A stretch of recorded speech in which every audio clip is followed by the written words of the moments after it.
Hello everyone, welcome to our channel. तो आज के वीडियो में हम लोग देखेंगे amplitude modulation. Amplitude modulation last video में हमने देखा हुआ था कि amplitude modulation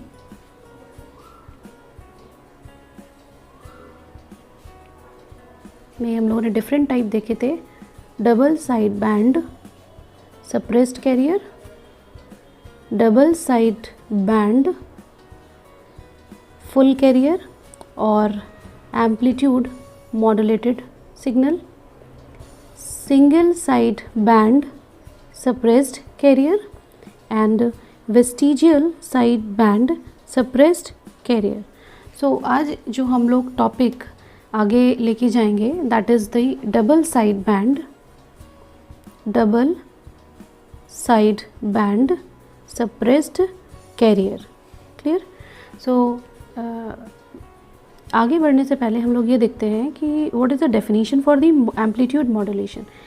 amplitude modulation is characterized by an information bearing carrier amplitude that is a linear function of baseband or message signal.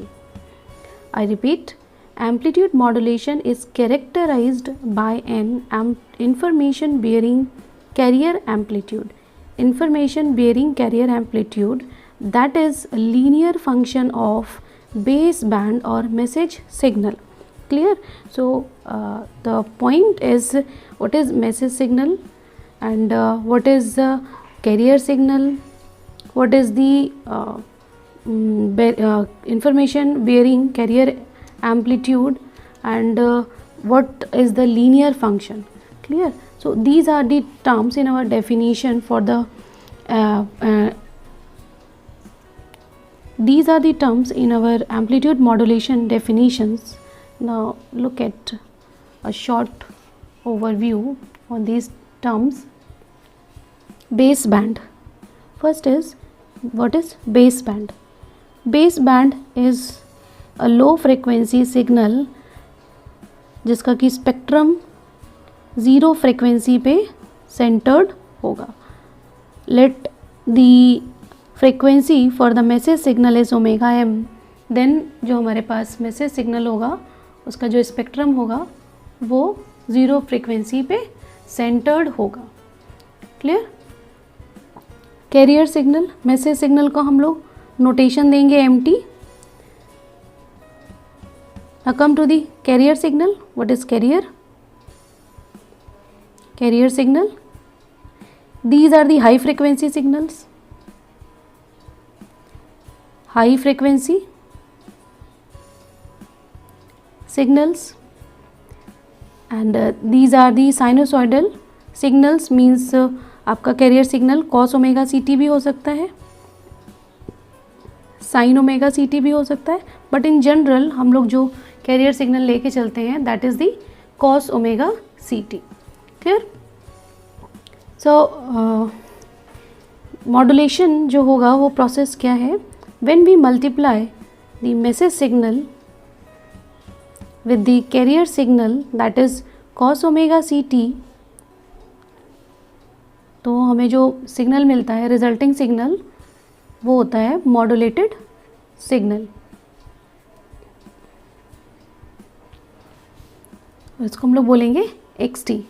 Notation जो देंगे इसको ये देंगे xt. ये हमारा है मॉड्यूलेटिंग सिग्नल और ये हमारा होगा कैरियर सिग्नल. इसकी फ्रीक्वेंसी होगी angular frequency omega M, carrier signal की फ्रीक्वेंसी है ओमेगा सी. क्लियर? सो अब हम लोग देखते हैं कि वेव फॉर्म के थ्रू हम लोग कैसे समझेंगे कि मॉड्यूलेशन, एम्पलीट्यूड मॉड्यूलेशन क्या होता है. So let this is your MT. Clear? Carrier signal CT. So आप देखोगे this one is in time domain. So here we know the relation time is inversely proportional to with the frequency. Clear? So frequency जितनी high होगी हमारी कम wave form हमें उतनी compressed दिखेगी, और frequency जितनी लो होगी वेव फॉर्म हमें उतनी एक्सपेंडेड फॉर्म में दिखेगी. क्लियर? सो यहाँ पे जो मैसेज सिग्नल है हमने उसकी फ्रीक्वेंसी जो है वो लो फ्रीक्वेंसी का मैसेज सिग्नल लिया हुआ है. सो यहाँ पे आप देखोगे कि आपको एक्सपैंडेड वेव फॉर्म दिख रही है, और यहाँ पे कैरियर सिग्नल जो है वो हाई फ्रीक्वेंसी सिग्नल है, इसलिए ये कंप्रेस्ड दिख रहा है. तो मॉड्यूलेशन क्या है? मॉड्यूलेशन में स्कीम में क्या होता है, carrier amplitude varies in according with the message signal. तो क्योंकि ये एम्पलीट्यूड मॉड्यूलेशन है, सो कैरियर का एम्पलीट्यूड वेरी होगा मैसेज सिग्नल के अकॉर्डिंग. तो मैसेज सिग्नल के अकॉर्डिंग अगर वेरिएशन होना है तो हम लोग क्या करेंगे, मैसेज सिग्नल की जो है वो ड्रॉ करेंगे for positive and negative amplitude both. And ये हमारा कैरियर सिग्नल होगा जिसका वेरिएशन इस मैसेज सिग्नल की बीच में होगा. ठीक है? सो इसको हम लोग बोलेंगे एनवेलप. क्लियर? सो हम लोगों ने देखा होगा कि एनवेलप मीन्स, अगर आप लोग रिलेट करो, जो पोस्ट ऑफिस में हम लोग पहले लेटर्स वगैरह जो पोस्ट करते थे, तो आप देखोगे एनवेलप के अंदर हम लोग जो भी इंफॉर्मेशन थी हम वो उसको एक लिख देते थे पेपर में और एनवेलप में बंद कर देते थे. तो क्या होती थी, इन्फॉर्मेशन जो थी उस एनवेलप में कैरी होके चली जाती थी उस एनवेलप के अकॉर्डिंग. ठीक है? सो हमारा क्या है कि ये हमारा एनवेलप है और इसमें हम लोगों ने कैरियर को फिल कर दिया है इस तरीके से. जनरल लैंग्वेज में अगर हम लोग बोलें कि हमने इस एनवेलप में कैरियर को फिल कर दिया है, सो हो क्या रहा है, इस जनरल स्टेटमेंट से हमें क्या पता चल रहा है कि जो कैरियर का एम्पलीट्यूड है वो मॉड्यूलेटिंग सिग्नल के अकॉर्डिंग वेरी कर रहा है. अदरवाइज़ यहाँ पे कैरियर का एम्पलीट्यूड, अगर हमने CT सिग्नल लिया हुआ है cos ओमेगा CT, तो कैरियर एम्पलीट्यूड हमने 1 लिया हुआ है. This one is 1 and this is -1. But in modulated signal you can see the amplitude of carrier signal changed according to the message signal. Clear? So amplitude में change हो रहा है, इसलिए amplitude modulation की स्कीम की एक category है ये. ठीक है? सो अब हम लोग को स्पेक्ट्रम ड्रॉ करना है. पॉइंट ये है कि इसको double side band suppressed career क्यों बोल रहे हैं, तो उसके लिए हम लोगों को इसका स्पेक्ट्रम ड्रॉ करना होगा और वहाँ से हम लोग देखेंगे कि क्यों इसे डबल साइड बैंड बोल रहे हैं और क्यों इसे सप्रेस्ड कैरियर सिग्नल बोल रहे हैं. सो फोरियर ट्रांसफॉर्म लेते हैं मैसेज सिग्नल का. तो मैसेज सिग्नल का फोरियर ट्रांसफॉर्म लेंगे. सो यहाँ पे ये टर्म बनेगा आपका m ओमेगा, और ये फ्रीक्वेंसी डोमेन ओमेगा के टर्म में हम ये लिखेंगे. और यहाँ पे हम लोग देखेंगे मैथमेटिकल एक्सप्रेशंस. सो यहाँ पे हम देखेंगे मैसेज सिग्नल अगर हमारा mt है और इसका हम फोरियर ट्रांसफॉर्म अगर लेते हैं तो ये हमें मिलेगा m ओमेगा. क्लियर? सो यहाँ पे हम ड्रॉ करेंगे मैसेज सिग्नल है यानी कि बेसबैंड सिग्नल है. तो आप देखोगे बेसबैंड सिग्नल क्या होते हैं, जो ज़ीरो फ्रीक्वेंसी पे सेंटर्ड होते हैं. और अगर हमारी मैसेज सिग्नल की जो फ्रीक्वेंसी है, एंगुलर फ्रीक्वेंसी, वो ओमेगा m है, तो हम बोलेंगे कि ये फ्रीक्वेंसी जो हुई ये ओमेगा m हुई और ये minus omega m. Clear? Next हम लोग आ जाते हैं कैरियर फ्रीक्वेंसी. कैरियर सिग्नल के लिए स्पेक्ट्रम ड्रॉ करेंगे, तो उसके लिए हमें कैरियर सिग्नल का फोरियर ट्रांसफॉर्म पता होना चाहिए. सो यहाँ पे हम फोरियर ट्रांसफॉर्म निकालते हैं cos ओमेगा CT के लिए. फोरियर ट्रांसफॉर्म हम लोग को फाइंड आउट करना है यहाँ पे. तो सबसे पहले अब हम लोग क्या करेंगे, कैरियर सिग्नल का स्पेक्ट्रम फाइंड आउट करेंगे. तो उसके लिए हम लोग को कैरियर सिग्नल का फोरियर ट्रांसफॉर्म फाइंड आउट करना होगा. तो हम लोग देखेंगे कैरियर सिग्नल का फोरियर ट्रांसफॉर्म कैसे निकालते हैं. So your carrier signal is cos omega CT. इसको हम लोग एक्सपोनेंशियल फंक्शन में कन्वर्ट करेंगे. तो आपका ये फंक्शन बनेगा j omega CT plus e⁻ - j omega CT upon 2. Clear? So take the Fourier transform of cos omega CT. So that is 1/2 Fourier transform of e to the power j omega c t plus 1 by 2 Fourier transform of e to the power minus j omega c t. Clear? So we know the Fourier transform e to the power j plus minus j omega naught t is equal to 2 pi del omega minus plus omega naught. We know this one. So by using this property, if you have function e to the power plus j omega naught t, then the Fourier transform is 2 pi del omega minus omega naught. And if you have a function e to the power minus j omega naught t, then the Fourier transform is 2 pi del omega plus omega naught. Clear? So अगर आपके exponential में plus की power है तो आपको del function यहाँ मिलेगा omega minus omega naught, और अगर यहाँ पे आपका जो एक्सपोनेंशियल फंक्शन है वो माइनस जे ओमेगा नॉट टी है, तो आपको यहाँ पे जो Fourier ट्रांसफॉर्म मिलेगा that is 2 pi del omega plus omega naught होगा. So by using this property we can write Fourier transform of cos, this one is t, cos omega c t is equal to, so 1 by 2 pi del omega minus omega c and plus 1 by 2 pi del omega plus omega c. So 2 से 2 cancel, तो आपके पास जो Fourier transform बचेगा वो होगा पाई common ले लेंगे, del omega minus omega C plus del omega plus omega सी. Clear? तो अब हम लोग को इसे ड्रॉ करना है, तो हम देखेंगे हमारे पास यहाँ पे इम्पल्स फंक्शन मिल रहा है at omega is equal to plus omega c पे, और एक इम्पल्स मिलेगा omega is equal to minus omega c पे with amplitude pi. So draw कर दीजिए आप, this one is plus omega C and this is minus omega C. Clear? You have an impulse with amplitude pi. Clear? And this is your c omega. Clear? Now अब हम लोगों को find out करना है modulated signal का spectrum. तो उसके लिए आपको x ओमेगा फाइंड आउट करना है. तो xt सिग्नल का अगर हम इस एक्सप्रेशन देखें, आपको पहले तो xt सिग्नल पता होना चाहिए.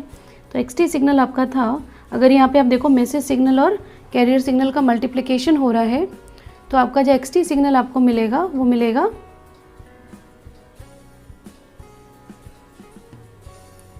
mt cos omega c t. Clear? Now find out the Fourier transform of xt.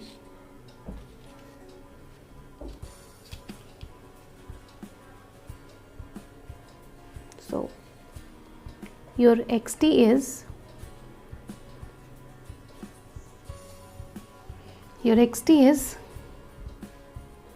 mt cos omega c t. Clear?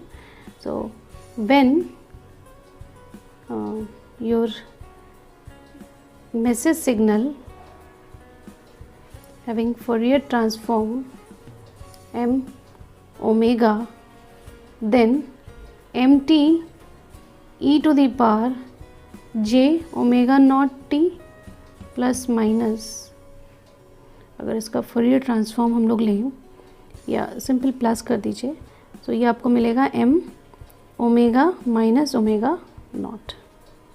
और अगर हम लिखते हैं mt e to the power minus j omega naught t, then Fourier transform जो हमें मिलेगा that is m omega plus omega naught. Clear? So अगर हम लोग इस फंक्शन को एक्सपोनेंशियल में कन्वर्ट करें, M T is equal to, cos को हम लोग ब्रेक करें एक्सपोनेंशियल फंक्शन में, that is J omega C T plus E to the power minus J omega C T upon 2, then multiply this function mt 1 by 2 mt e to the power j omega ct plus 1 by 2 mt e to the power minus j omega ct. Clear? So by using these properties we can write your x omega is equal to 1 by 2 m omega minus omega c plus 1 by 2 m omega plus omega c. Clear? So this is this Fourier transform of your modulated signal. Now यहाँ पे आप draw करेंगे, सो आप देखोगे कि जो आपके पास Fourier transform आया है, this one is omega at omega is equal to omega C and this is at omega is equal to minus omega C. Clear? With amplitude 1 by 2. So write it as at omega C and at minus omega C. Clear? So this is your spectrum of message signal. Clear? This is the center frequency omega c, okay, and with amplitude 1 by 2. So आप यहाँ पे देख सकते हो spectrum में कि आपको carrier signal जब मॉड्यूलेशन नहीं किया था कैरियर का according to the message signal, तो आप यहाँ देखोगे कि आपको ओमेगा सी पे इम्पल्सेस मिल रही थी विद एम्पलीट्यूड पाई. लेकिन जब हमने कैरियर सिग्नल को एम्पलीट्यूड कर दिया according to the message signal, then आप देखोगे कि आपको स्पेक्ट्रम जो था, ये ज़ीरो फ्रीक्वेंसी पे सेंटर्ड स्पेक्ट्रम था, वो ट्रांसलेट हो गया कहाँ पे, एक ओमेगा सी पे और दूसरा माइनस ओमेगा सी पे. देखिए अब एम ओमेगा तो जो था वो एक बार प्लस ओमेगा सी पे ट्रांसलेट हो गया और दूसरी बार माइनस ओमेगा सी पे ट्रांसलेट हो गया, और आपको कैरियर की इम्पल्स का कोई भी फंक्शन मॉड्यूलेटेड सिग्नल के स्पेक्ट्रम में नहीं दिख रहा है. तो आप ये बोलोगे कि यहाँ पे कैरियर जो है वो सप्रेस्ड हो गई आफ्टर मॉड्यूलेशन, इसलिए हम इसको नाम देते हैं सप्रेस्ड कैरियर. और क्योंकि हमें इसमें डबल साइड बैंड्स मिल रहे हैं, this is upper side band and this one is lower side band. Why upper and lower side band? Because this frequency is omega C plus omega M and this is omega c minus omega m. Clear? So this is the high frequency.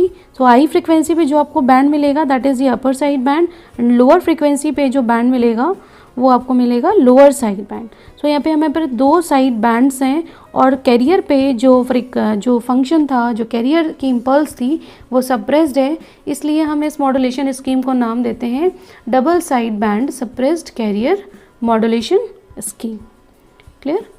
सो आज का ये video यहाँ तक है. Next video में हम लोग discuss करेंगे double side band full carrier और एम्पलीट्यूड मॉड्यूलेटेड सिग्नल, और उसकी जितना भी टाइम डोमेन में वेव फॉर्म्स हैं, फ्रीक्वेंसी एनालिसिस है जो पूरी, और मैथमेटिकल इक्वेशन जो एनालिसिस है वो हम लोग डिस्कस करेंगे. और अगर आप स्क्रीनशॉट लेंगे, वीडियो के बीच में ले सकते हैं, तो आपके पास इन्फॉर्मेशन रहेगी. तो अगर हो सके तो आप स्क्रीनशॉट ले लीजिए. Okay, thank you.